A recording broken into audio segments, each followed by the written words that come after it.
¿Se puede montar una organización criminal desde el corazón de un ministerio mientras los españoles estábamos encerrados en casa? Hoy arranca el juicio del caso Coldo y lo que vamos a ver no es solo un presunto caso de corrupción, es el retrato de cómo algunos entendieron la colaboración público-privada como un saqueo sistemático a las arcas del Estado. ¿Acabará este juicio apuntando directamente a la planta noble de la Moncloa? Vamos a analizarlo con el Código Penal en la mano. Comenzamos.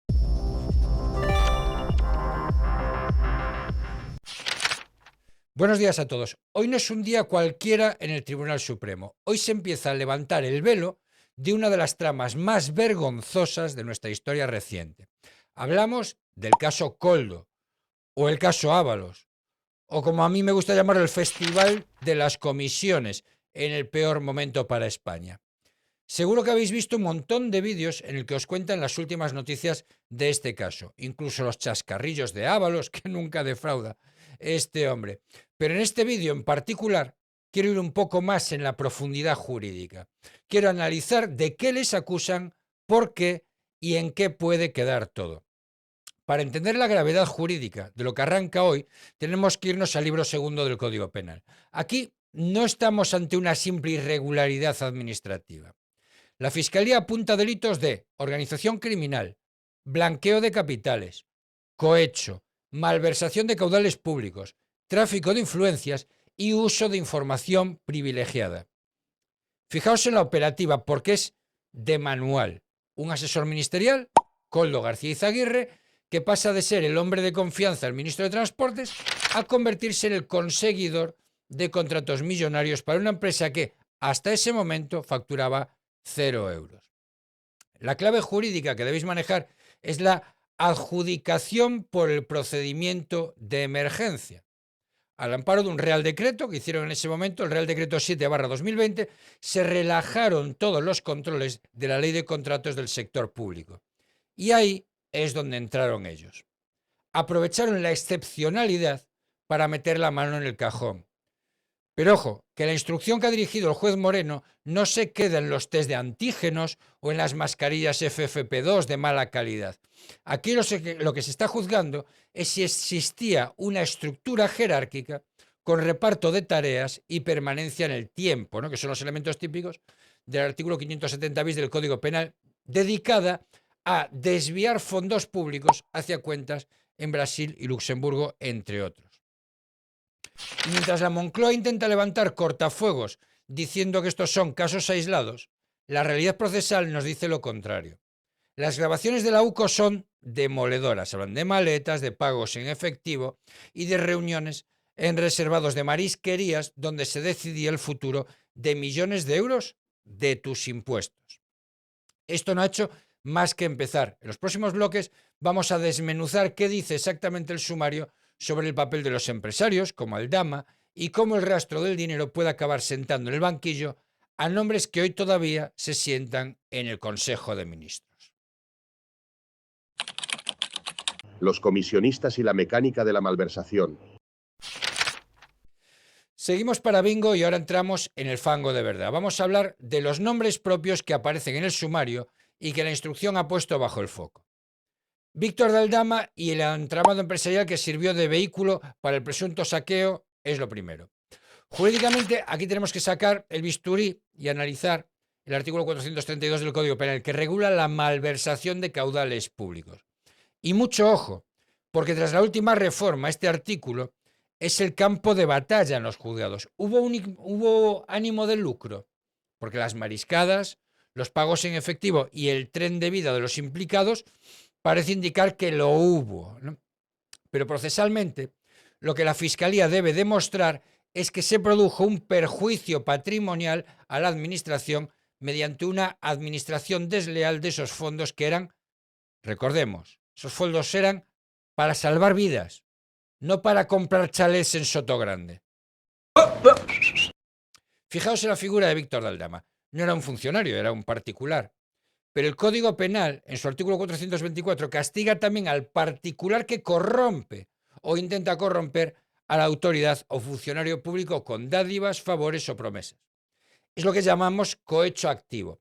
La tesis judicial es clara. Aldama era el nexo, el hombre que tenía la llave de entrada en el Ministerio de Transportes gracias a su relación con Koldo. Bueno, y antes con Joseba, con el hermano de Koldo, García Izaguirre. Oh, no, no, no, no, no, no, no. Bueno, sí.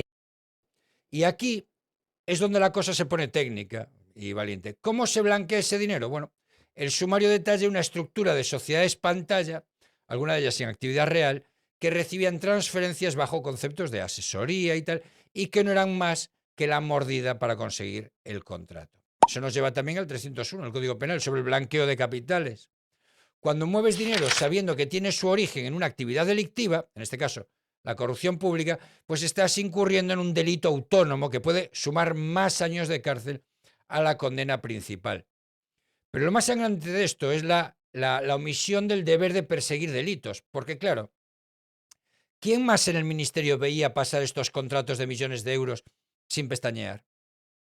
Nadie en la intervención, nadie en el servicio jurídico se dio cuenta de que se estaban adjudicando contratos a una empresa de suministros que antes vendía fruta o que antes no tenía empleados.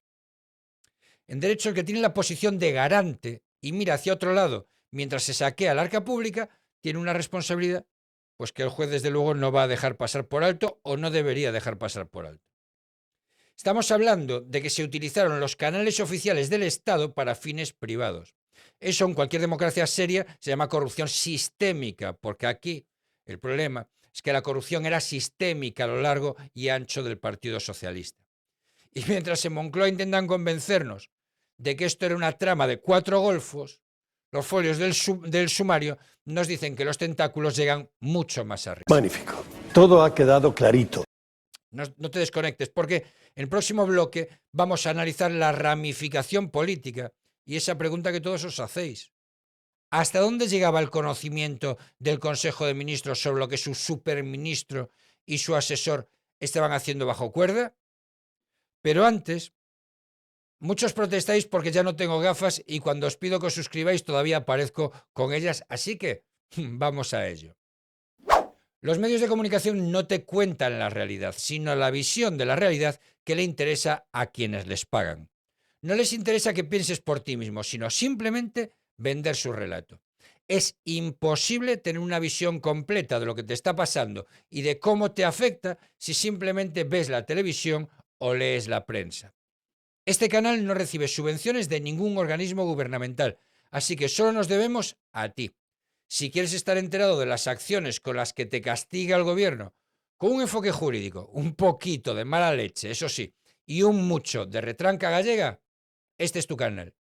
Suscríbete, activa las notificaciones y así no te perderás ninguno de nuestros vídeos. Y ahora sí, continuamos. Las ramificaciones políticas del caso. Llegamos al punto donde la técnica jurídica se encuentra con la realidad de Moncloa, porque seamos claros, en una estructura ministerial tan jerarquizada como la nuestra, la pregunta no es si sabían, sino cómo pudieron no saber.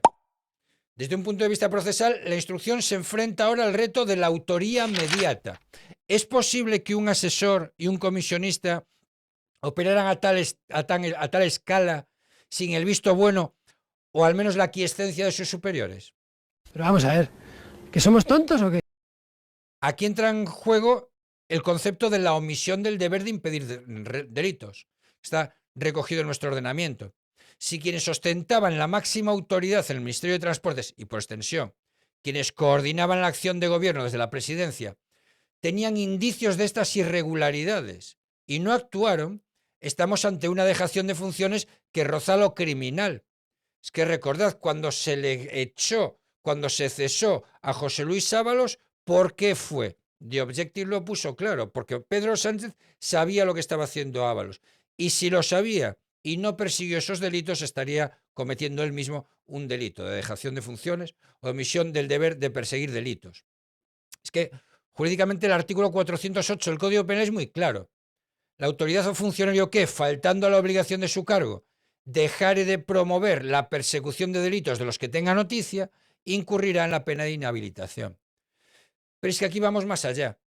Estamos hablando de si hubo una estructura de protección política para que estos contratos fluyeran sin controles.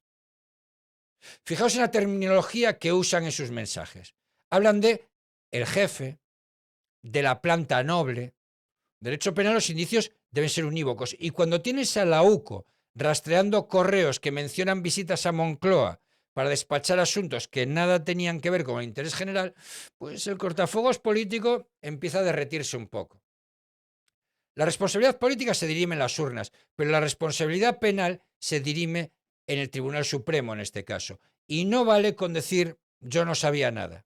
En derecho existe lo que llamamos ignorancia deliberada. Si usted se pone una venda en los ojos para no ver cómo sus subordinados se enriquecen con el dinero de las mascarillas, usted también es responsable. Así los tiene. 2 huevos así de grandes que tiene. Este juicio que arranca hoy es un examen a nuestro Estado de Derecho. Es la prueba de fuego para ver si la justicia es igual para todos o si hay ciertos despachos que son inviolables. Seguiremos muy atentos a cada folio de la instrucción porque lo que está en juego no son solo unos millones de euros, que ya de por sí sería grave, pero es que está en juego la decencia de nuestras instituciones. El divorcio Ábalos-Coldo. Crónica de una traición. Y si pensabais que esto era solo una cuestión de expedientes y facturas, agarraos, porque entramos en el terreno de las lealtades rotas. Las noticias que nos llegan hoy desde el entorno del Tribunal Supremo son demoledoras. El binomio Coldo-Ábalos, esa pareja que parecía inseparable desde los tiempos de las primarias de Sánchez, ha saltado por los aires. Estas discrepancias, por lo menos jurídicamente, no son moco de pavo. Cuando dos coimputados empiezan a lanzarse dardos y a escenificar peleas, lo que estamos viendo o es una estrategia de defensa de sálvese quien pueda o es todo una escenificación. La instrucción ha revelado mensajes y testimonios que hablan de un distanciamiento total. Ábalos pues, intenta salvar su honorabilidad y tal, porque carrera política no le queda ninguna, marcando una distancia infinita con el que fuera su sombra. Ahora además le echa en cara, estamos en la cárcel por tus grabaciones, ¿no? Pero ¿es creíble ese distanciamiento? Bueno, en derecho penal existe lo que llamamos la teoría del dominio del hecho. Si Coldo hacía y deshacía, si negociaba con comisionistas en nombre del ministerio, ¿puede el ministro alegar ignorancia total mientras su asesor personal acumulaba un patrimonio que no cuadraba con su sueldo?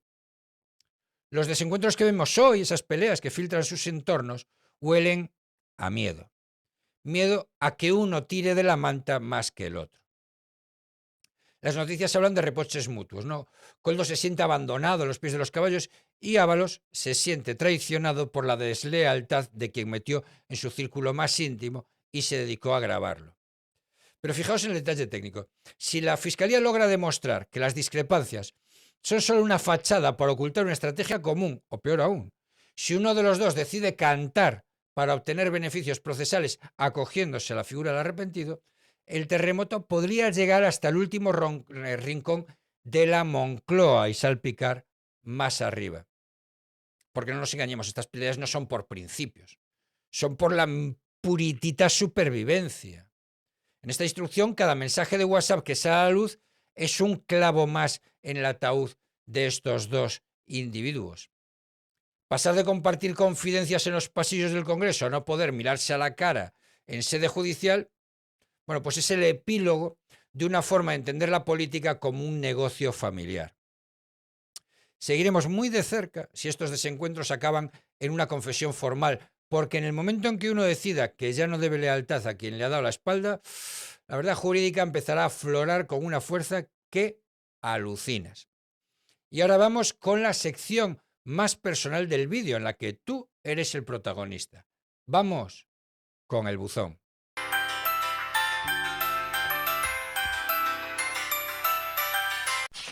Y la primera pregunta, me vas a perdonar que no lea tu nombre, porque es un conjunto de letras que no sabría cómo leer, pero nos pregunta esto. ¿Por qué el caso Kitchen coincide con el caso Mascarillas? Con el tiempo que hay de diferencia entre un caso y otro. No lo entiendo. Y es interesante. Parece que las casualidades no existen, ¿verdad? Lo de la Kitchen lleva como 12 años y, sin embargo, lo del caso Mascarillas apenas un par de años. Tiene una explicación, o más bien tiene más de una.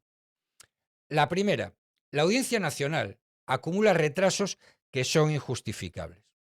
Fijaros en el caso Pujol, que todavía se está celebrando ahora, y cuando empezó yo creo que yo estaba haciendo la primera comunión.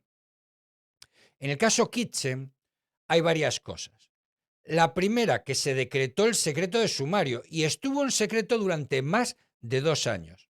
De hecho, hoy, esta mañana lo estaba viendo, porque retransmiten en directo el juicio del caso Kitchen desde la Audiencia Nacional, y esta mañana el abogado de Villarejo pedía la nulidad de las actuaciones, precisamente por eso, por el secreto del sumario que les generó indefensión. Por otra parte, es un caso complejísimo en el que estamos hablando de fondos reservados, que creo que no hay nada más opaco y más complicado de investigar precisamente que los fondos reservados. Así que si juntamos a un tribunal que siempre tiene unos retrasos de la leche, por la carga de trabajo, por lo que sea, no digo que no, ¿no? Lo juntamos con un caso que tuvo secreto de sumario 2 años y pico, con una materia que está relacionada con los fondos reservados, con investigar al propio Ministerio del Interior, pues es bastante normal que se retrase. Ahora, eso sí, que coincida justo con un día de diferencia con el inicio del juicio del caso Ábalos, a mí también me escama un poco. Parece que el PSOE quiera jugar al empate y decir que son todos corruptos y no solo ellos y todas estas cosas. En fin, veremos cómo acaba todo, pero es una cuestión muy interesante, sin duda, la que nos planteas.